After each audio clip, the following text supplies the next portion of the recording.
Good morning, good morning, good morning, and welcome to the Tonya Harbin Real Estate Hour. For the next 30 minutes, we're going to talk real estate, how to buy it, how to sell it, how to make the most out of your investment.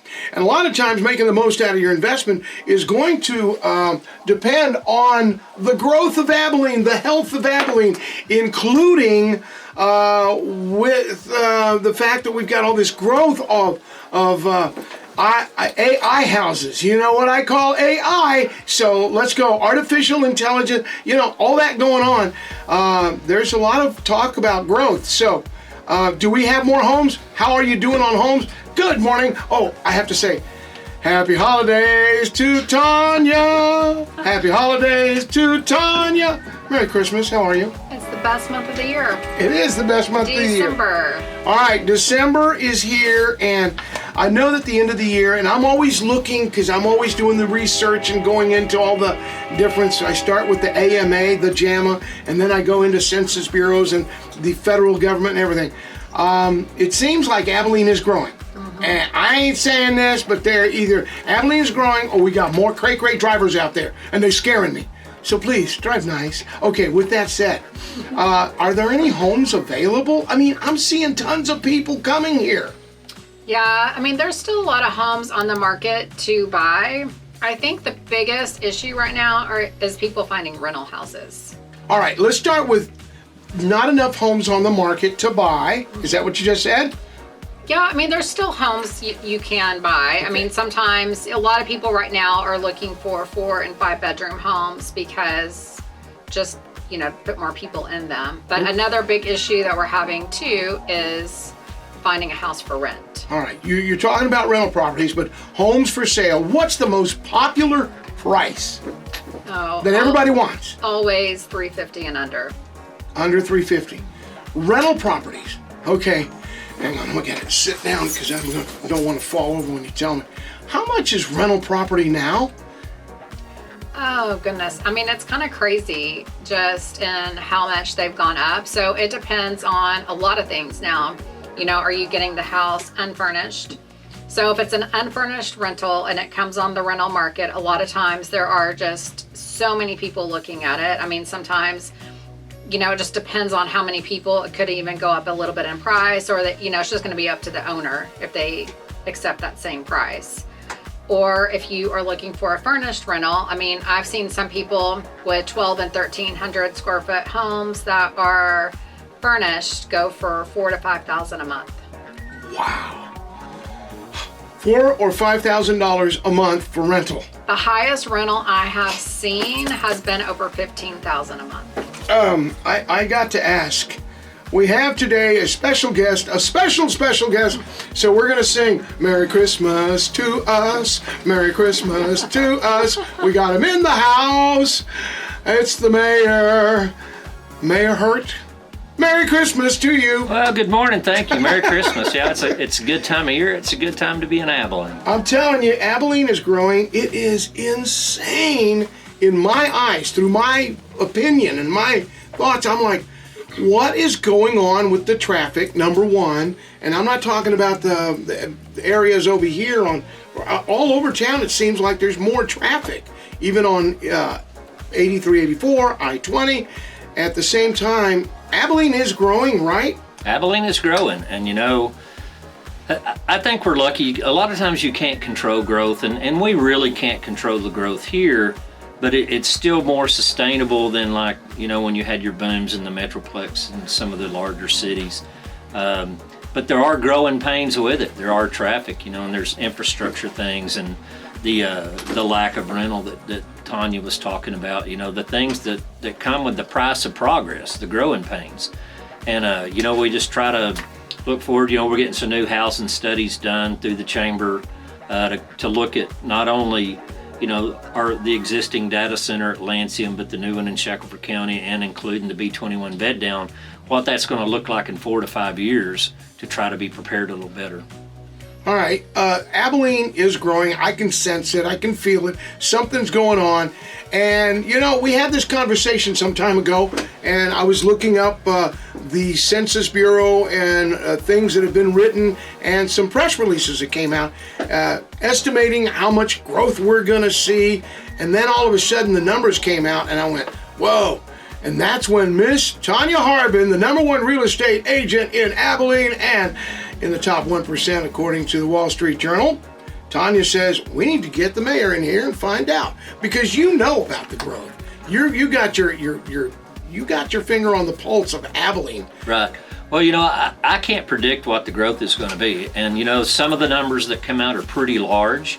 Some of the numbers are large. They'd be really hard to sustain, with infrastructure, housing, and everything that would be needed to support that many people. But we are definitely growing. And whether it's the lower number or the higher number, we always kick around, we got to go back to water. We're still working on getting a new reservoir built for Abilene. Other ways, to sustain water. And so, you got to take everything like that into factor. The other thing you have to do sometimes as a city is you want to have good, substantial, controlled growth, but you have to get out of the way also. But then again, you don't want to let it get out of hand and things that are going to look bad in 15, 20 years. So, it's kind of really hard to, to play the cards and play the scales, as to the way you deal with it, but we definitely have growth. All right, the growth that I was told, because we're going to either put an end to it or figure out what it was said, because from the Census Bureau, they had said an early prediction of as many as 40,000 people over the next 4 to 5 years. And I did the simple math. That's 10,000 people a year. And I'm like going, holy, okay. Whew. And now I see what they're predicting. They are predicting a growth that large, but not just for Abilene proper. They're saying the Abilene region, which includes several other counties, up to 14 counties, and it goes Abilene-San Angelo area. So between here, you made some sense before we got on the air. So share that with us, because we've got, 2 AI plants coming? Tonya, you know that they're north of here, right? The one in Hamby, I think, have they already started that one? They've started the groundbreaking on the one in Hamby, the Vantage project. And then the one at Haskell, there's some, preliminary work being on that one. So when you look at the growth of those, a lot of that's going to be temporary growth with the workers that will come and stay 2 to 3 years and then leave. But for example, the Lancium project on the north side of Abilene, that will have about 1,700 permanent workers after that job site is complete. So, a lot of these workers are temporary, and so, but still 1,700 new long-term jobs is good for Abilene. We got to factor in that the B-21 is still coming. So, trying to factor in all this, we know that we're in especially rental type housing, we're in a shortage right now. It's crazy, all the phone calls that we get, just, people looking for rentals, and just even so angry at us that if their application, like maybe they're third in line. So it's, because they just need a place to live, and it's just really hard to find. I've heard of a lot of people sleeping in their cars. So just because of not having enough housing. And there's a city ordinance against that too. Yeah, and hotels are full from what I've heard. Hotels are full. We went to go eat on a Monday evening, and the restaurant was packed. And it was like a couple of years ago, if you went out on a Monday, there was, at least back then, it didn't seem like there was that many people there. So I think it's good for, a lot of local businesses. They're really seeing a lot more activity and business, which is good for... Right, hotel, motel, restaurants, supply places, hardware places, things like that, everything that has to do, if you're an RV repair shop, Yes, all the RVs that are coming to town. There's so many things that do benefit off of this, but it is hard. It's hard for a lot of people with your rents going up substantially like that. People that were renting before that maybe have been barely making it, well, now they can't afford those rents. So, there's factors in all of this that it doesn't make it easy. We're definitely growing, so we've got to do and figure the factors in what we're going to do to make that. But we just, we're going to try to catch up on some of this rental. Well, the other thing that we've seen are people that do own rental properties. Whenever the people's lease is up, they are moving them out because they want to do Airbnb. And which is 100% more, or leasing them at least a 60% increase. Yes. and not renewing the leases and putting someone new in there, we're hearing that 60-70% increase. And a lot of people say, well, that's price gouging. Well, that's really not. That's private enterprise, and that's supply and demand. Yeah. It's not illegal. It just makes it hard on the people. It does. That It can makes afford it really hard on all the other people just trying to find a place that they can afford to live. And I'm sympathetic to that. I know what's happening. I see what's happening. But what do you but recommend? The growth is coming. What do you recommend that we do? Because I'm seeing a lot of RV parks starting to pop up, and I'm thinking, wow, they're really starting to. Well, I think we got to consider even RV parks. I think we've got to consider what they're going to look like in 15 years. So we've put a lot of new stipulations on even RV parks with being asphalt driveways and concrete parking structures. Some of the green space that you have to put in these, because what is it going to look like in 15 years when these big projects are over and we're not in a rental crunch anymore? And we don't want a bunch of slum RV parks around, so we are considering that. My opinion, and I'm going to share this with you, is that if you're going to build an RV park, that there needs to be a city ordinance mandatory that RV park has a huge swimming pool and a huge. Sorry, I can't even do it with the mayor with a straight But some face. of them do have pools, and they're really nice. I'm thinking a gymnasium, a pool, a swim-up bar, A lot of that them kind do. of stuff. They have a rec center, and they have swimming pools, and they have laundry Wow, are facilities. you serious? And a lot of these newer, bigger ones, they do. They have really nice facilities. All right, so you brought this up, and so I'm gonna ask the question because the water, that is something that has been a specialty for me, because I've been wanting to go into the water business, and I've got bottled water, that is. But water reservoirs, I know that we've had a couple of those, and there's some time ago, about a decade ago, we had started building, we're gonna pipe water in from like the Gulf, and it was gonna come up East Texas and all around Texas. This has nothing to do with the city of Abilene, but do you think that is a possibility? We can pipe water in? Well, there are some of our legislators in Texas that, and some in West Texas, that their idea is to desalinize water on the coast and pipe it back up all the way to the Panhandle, West Texas. It may be feasible. That's a long ways to push water uphill. That's all I can tell you. All right, well, it's a long ways to push water uphill. Then you said you guys are working on a new reservoir, right? Right. Well, the Cedar Ridge, that we've talked about that before. All our permits are in place. It's just under, TECQ and the Corps of Engineers mainly. All the studies that have to be done. COVID really slowed that process down, but we've renewed all of our permits. Abilene has done everything that we need to do at this time to move forward with that process. And they're telling us now that they are going to start setting the hearing dates. And that's when all the environmentalists and everyone, they start coming to the hearings to look at the feasibility of that reservoir. So it's been very, very slow, but it looks like it's finally just starting to pick up some steam now. And with this growth in West Texas, that water source is not just for Abilene, it's for West Texas. We can share that with a lot of our friends. We're probably going to have to be able to afford it, but that's what we're looking at, the sustainability of water, and that reservoir would be very, very good for this area. So, and I know you can't tell us things that might be coming, but do you feel like there's more people looking at bringing businesses to Abilene with the AI centers? Well, I think so, and I think businesses that support that. If we had an oil boom, you would have all kinds of businesses that support an oil boom. So you're going to have all kinds of businesses, where it be technical. With the wind turbines, you're going to have to, fuel and lubricants and things like that. The lubricants on those generators is tremendous. Just things like that go with it that you don't think about. So porta potties, there's a jillion porta potties out there on those job sites right now. Probably three different trash collective services. There's I've seen 3 different local ones that are all working out there. So long term, but yes, you're going to see more businesses come in that support those type activities.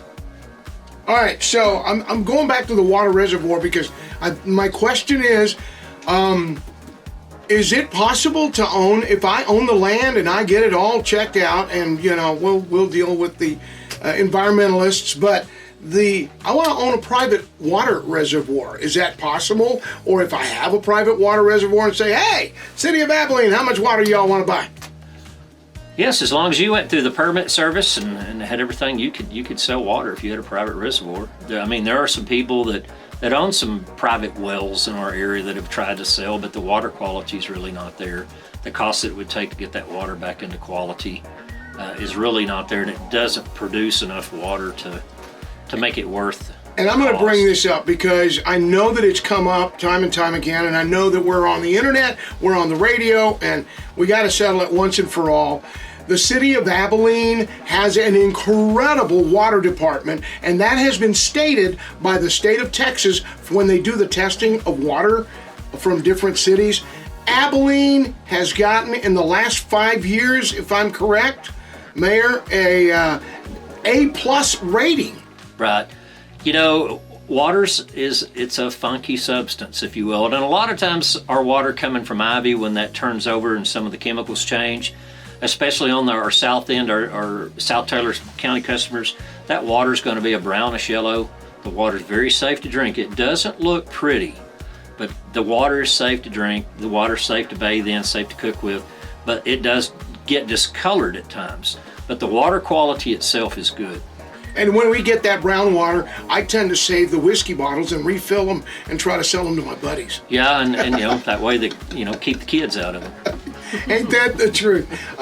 But in honesty, I gotta say congratulations to the job well done for you and the city, and keeping the water plant in tip-top shape, because there are some cities, and I have been seeing this a lot, and I don't mean to point fingers, like Sweetwater and San Angelo, where they've had to shut the water and say, hey, don't drink the water for the next 48 hours. We got to do something. So. Well, and I feel for those cities too, because things do happen.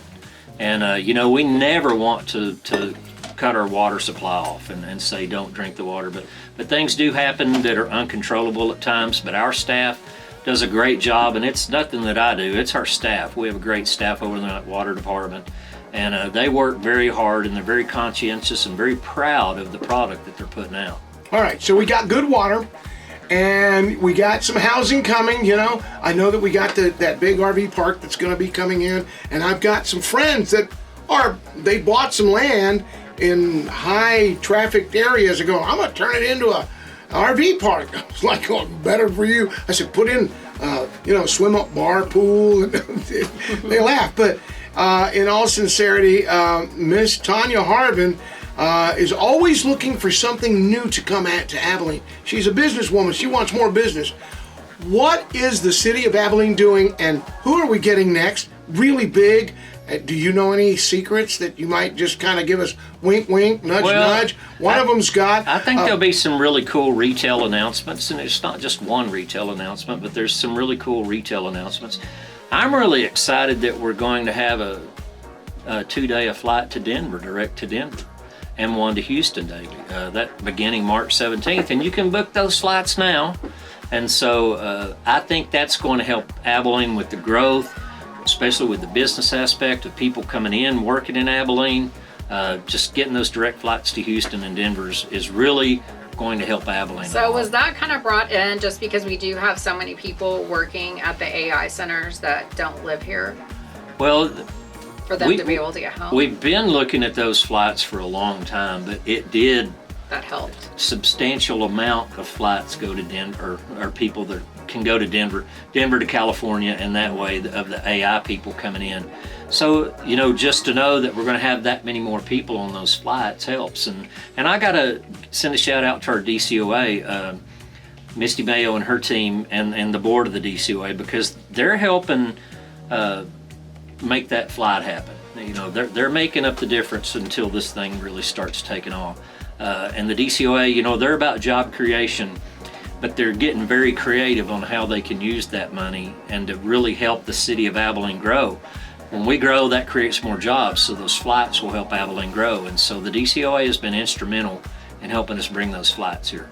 All right, so Tonya and I have been asking, I understand that is it possible that we might be getting a store that has like a beaver for a mascot? I don't know. I want a Buc-ee's. I haven't heard anything about a Buc-ee's. Yeah, Councilman Yates wants a Buc-ee's too. So yeah, we want. If we get one, we he get would a be lot excited. of calls from people that want a Home Goods. What is a Home Goods? Amanda is raising her hand. All right. You buy just things for your house. They have bedding, Inexpensive. sheets, furniture, And that brings all up. kinds of things. And they're actually owned by TJ Maxx. So a lot of times they go in right by TJ Maxx. I mean, even in San Angelo We thought and it Wichita was gonna Falls, go, but they all Natural have them. Grocers is moving. They've got them and we don't? All right.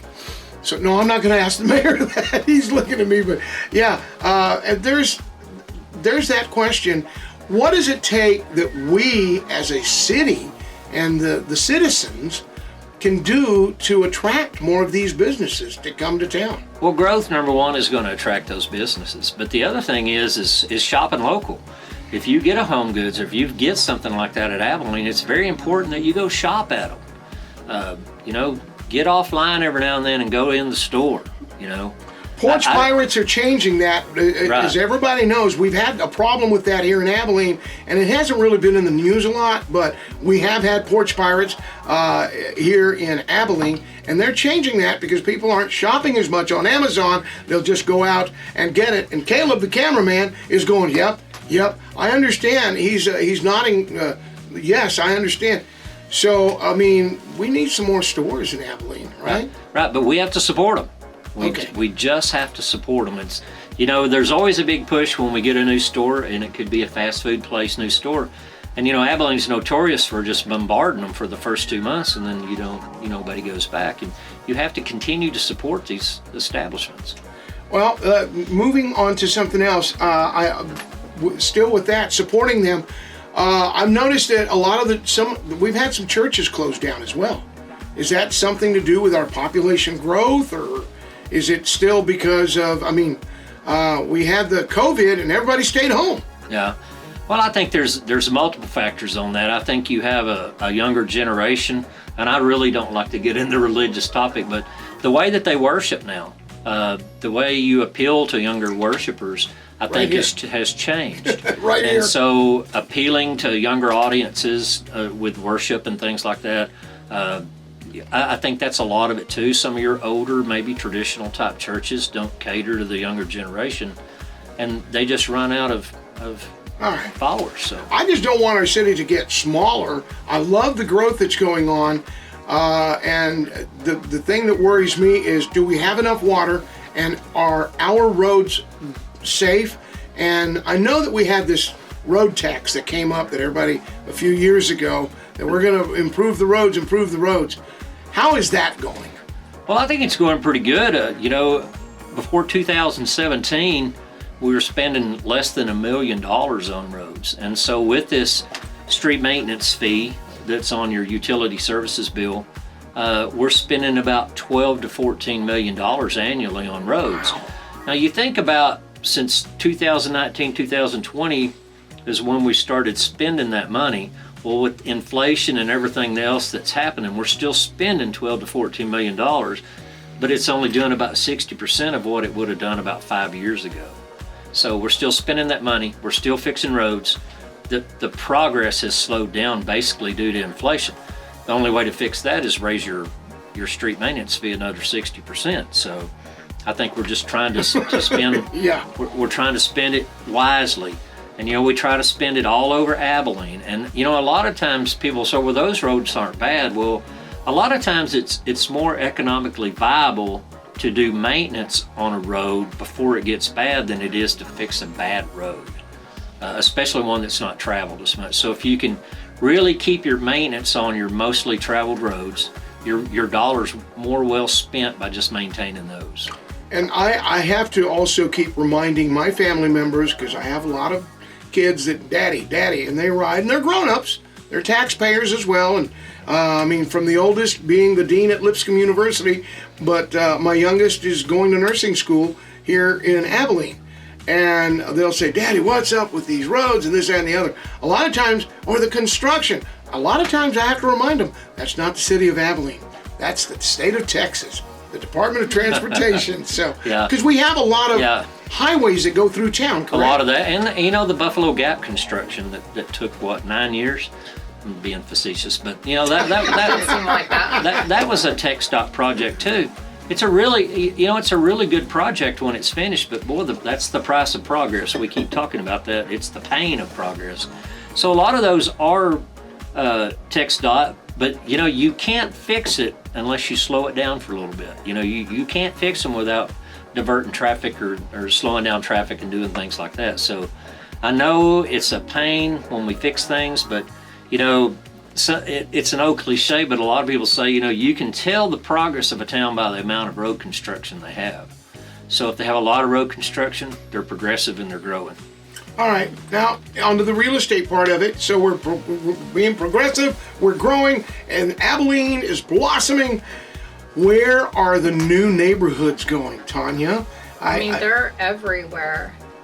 I went by Anywhere that, like, I think a developer can get land, but then there's also builders that call all the time and they can't find places to build. Right. So, you know, and I think that's an issue too. But I mean, yeah, I have a lot of builders. I called and called, you know, trying to find them places to build because, I mean, the houses are selling pretty quickly. Right. Especially the new builds. Well, and you look at the incredible amount of houses that have been built within what I call the loop. You know, look, the Maple area and those areas like that, and even just north of I-20, all the, Yeah. you know, the available land in the city of Abilene is being built up. And so, you know, for a while everyone was building out of the city limits, and then you saw this move back in. But you're landlocked. There's only so much of that land that isn't floodway that you can build on, and so they're trying to find every parcel they can find now. there's a whole new on Maple Street. That whole new neighborhood over there just exploded, and I see, you know, construction trucks going in and out, and then there's families and kids playing in the streets. I'm like, wow, this took off real fast. So we're going to see more of that. We're going to see more of it, but well, we're going to see it until that land is actually all used up. I mean, and we're getting there. Well, I used to live just outside the city limits of Abilene, and then I was incorporated into the city limits of Abilene. Are we going to be taking in more land? I mean, what's it called when you... Annexation. Yeah, we were annexed in. Are we annexing any more land to continue growing? The state of Texas has made it very difficult for cities to annex more land in. It has to be voluntary now, and a certain percentage of the people living in that annexed area would have to vote to be annexed.